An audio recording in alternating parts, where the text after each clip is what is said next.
আজ আমরা চলে আসলাম নৈহাটির বড়মার এখানে। তো দেখো, প্রত্যেকবারের মতো নৈহাটির বড়মা যাওয়ার যে মেন রাস্তাটা ওইটা তো বন্ধ করে দেওয়া হয়, আর সাইড দিয়ে যে রাস্তাটা খোলা থাকে সেই রাস্তা দিয়েই সবাইকে যেতে হয়। তো নৈহাটি স্টেশন থেকে বেরিয়ে যথারীতি আমরাও সেই রাস্তা দিয়েই হেঁটে যাচ্ছি।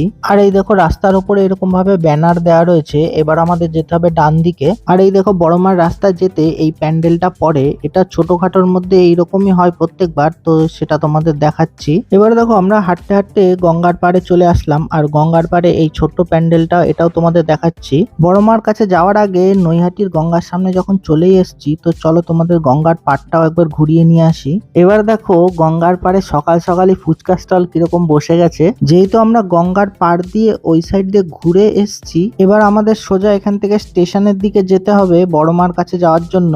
আর বড়মার কাছে যেতে যেতে আরো কয়েকটা কালী পুজো হয়, তো সেটাও তোমাদের দেখাচ্ছি। তো এই দেখো, এটা হচ্ছে শান্তিময়ী মার পুজো, আর এই রাস্তাটায় বিরাট ভিড় হয়, সে তোমরা দেখতেই পারছো। আর বড়মার সামনে তো আর কি বলবো, দাঁড়িয়ে ছবি তোলার কোনো উপায় নেই।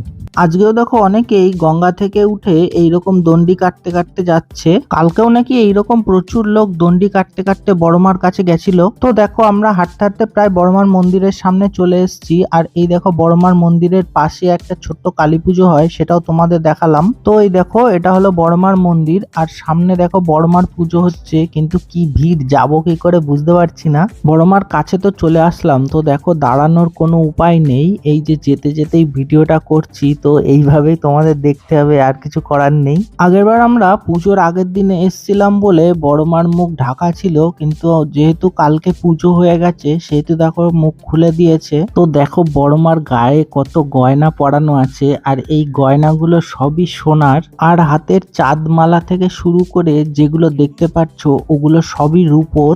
আর এখনই দেখতে পাচ্ছ যেরকম ভিড় রয়েছে, এতে কি বলো রাত্রিবেলা আসা সম্ভব? রাত্রিবেলা মানে পা ফেলার জায়গা থাকে না এখানে। এখানে তো দাঁড়ানো যাচ্ছিলই না, তাও দেখো একটুখানি দাঁড়ালাম ছবি তোলার জন্য। আর ওদিক থেকে খালি বাঁশি বাজিয়েই যাচ্ছে যাওয়ার জন্য। আর এখানে তো একজনের কাছে শুনলাম এখানে নাকি কাল রাত্রে থেকে এইরকমই ভিড় চলছে, মানে ভাবো একবার। তো যাই হোক, এত ভিড়ের মধ্যেও তোমাদের বড় মাকে দেখাতে পারলাম, এটাই হচ্ছে কথা। এবার বড়মার কাছ থেকে বেরিয়ে স্টেশনে যাওয়ার পথে আরো কয়েকটা কালী পুজো হয়, তো সেটাও তোমাদের দেখাচ্ছি। তো ভিডিওটা শেষ পর্যন্ত দেখতে থাকো। এবার দেখো, এই যে কালী প্রতিমাটা তোমরা দেখতে পাচ্ছ, এটা হলো প্রভাত সংঘের কালী প্রতিমা। প্রভাত সংঘের থেকে একটু এগিয়ে এসে আমরা চলে আসলাম গাজা কালীর কাছে। আর যেতে যেতে আরো কয়েকটা কালী পুজো তোমাদের দেখাবো। তো এই ভিডিওটা ভালো লাগলে অবশ্যই লাইক, শেয়ার আর সাবস্ক্রাইব করে সাথে থেকো। আজকের ভিডিওটা এটুকুই, আবার দেখা হবে পরের ভিডিওতে। জয় বড়মার জয়।